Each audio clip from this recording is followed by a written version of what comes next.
Hi, my name's Dee and welcome to Untitled Tarot and to my late full moon readings.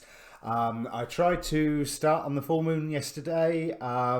If you saw the one reading that I did present, I was having technical issues.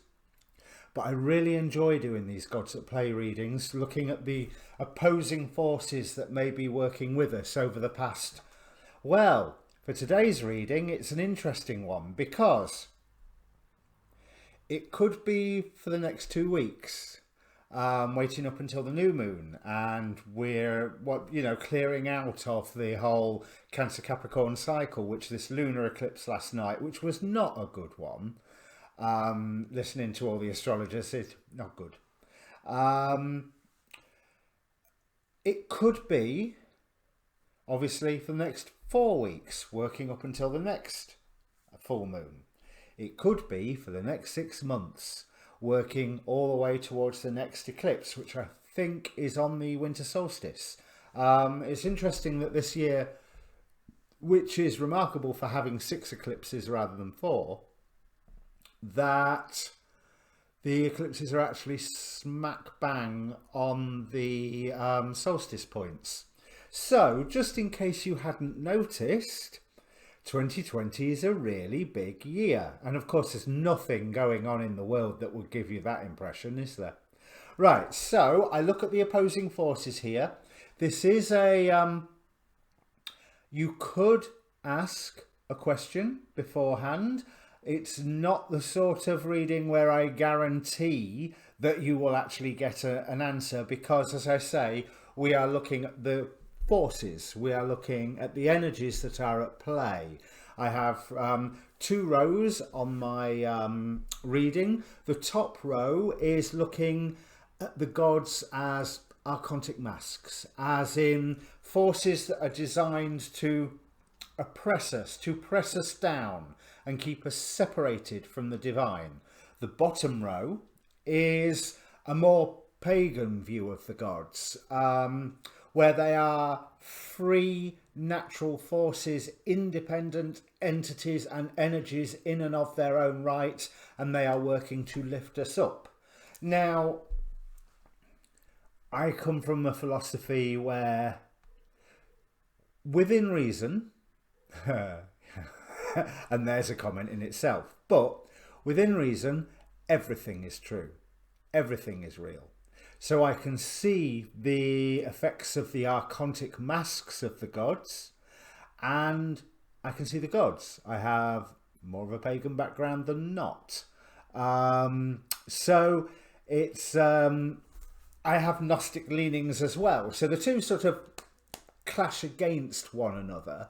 And there's always the thought that the pagan gods, if there are only archons and then the angels above them, then the pagan gods that we work with are egregores, astral creations of mankind. But these pagan gods, these egregores, are old creations of mankind. They'll have gained some wisdom and some energy and some power along the way. I don't personally think that they are egregores, although I do think that there are egregores of them, if that makes sense. Anyway, way too technical.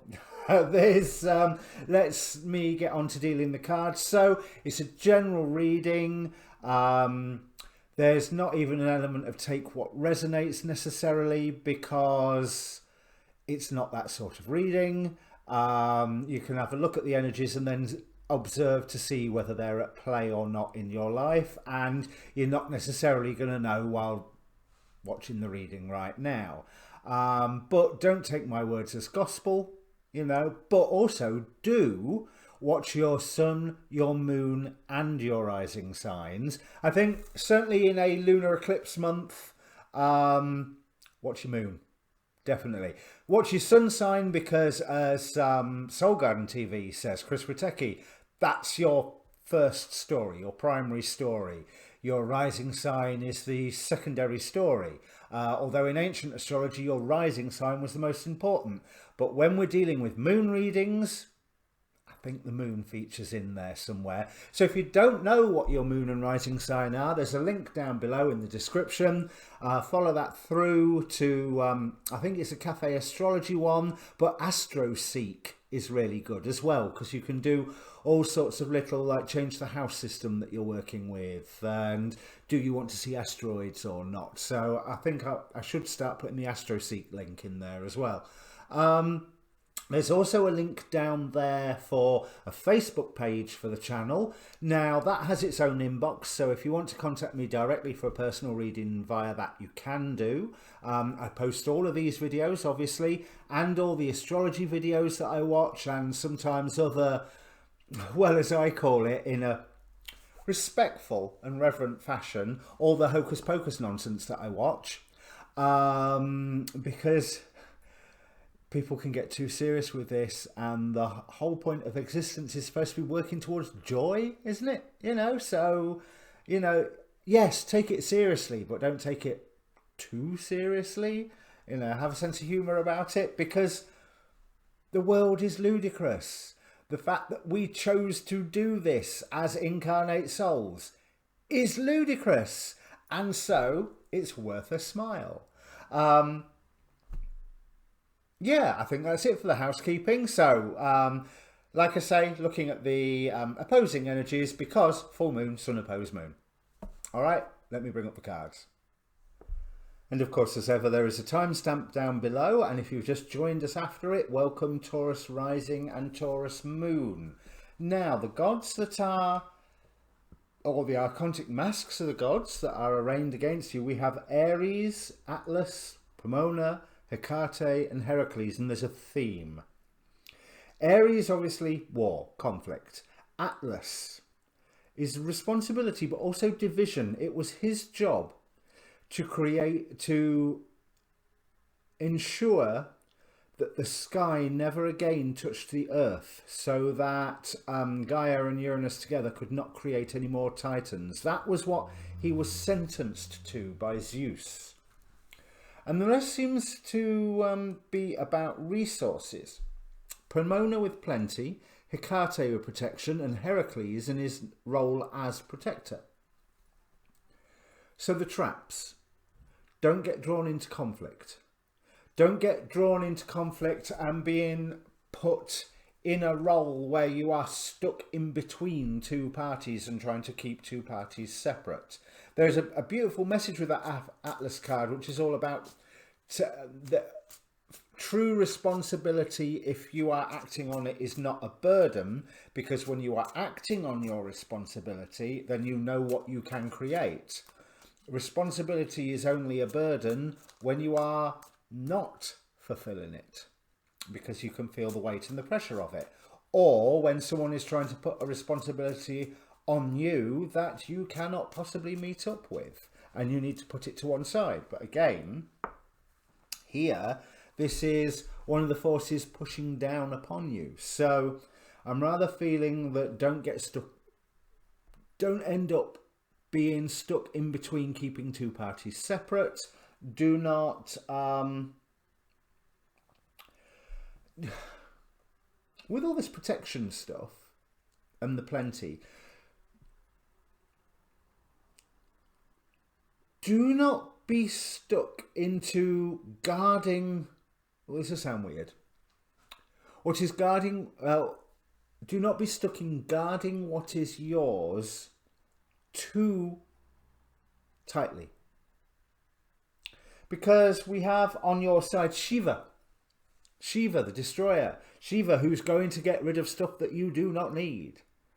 And at first that may seem like a threat to you, but you have to open the doorway to the unknown and let things create as they may. If the sky and the earth want to breed and create more Titans, let them, because it's not your job to stand between them, as if you are accepting this as an archontic force, then it is lying to you, and it is not your job to prevent it. It is your job to let things fall away. Be your own tower moment. Let things fall away. Let things get destroyed. Let the unknown in. Just while you're trying to fight the urge to protect everything, be receptive, because this is offering a time of transformation for you. And just as much as you could get tricked, you can trick whoever it is that is saying you've got to protect this, you've got to do what you can to protect it, you've got to fight for what is yours. Here in this reading, no you don't. This probably sounds weird, I know, but no you don't. You work towards everyone being on an equal footing, equal with you. Do not fall prey to jealousy, and anyone who is acting with jealousy, let them be part of the stuff that's swept away in that self-generated tower moment. So, yeah, it's going to be crystal clear where the so-called threat is coming from. But if you accept that so-called threat and keep in mind an idea of equality here, and you stick to your highest ideals,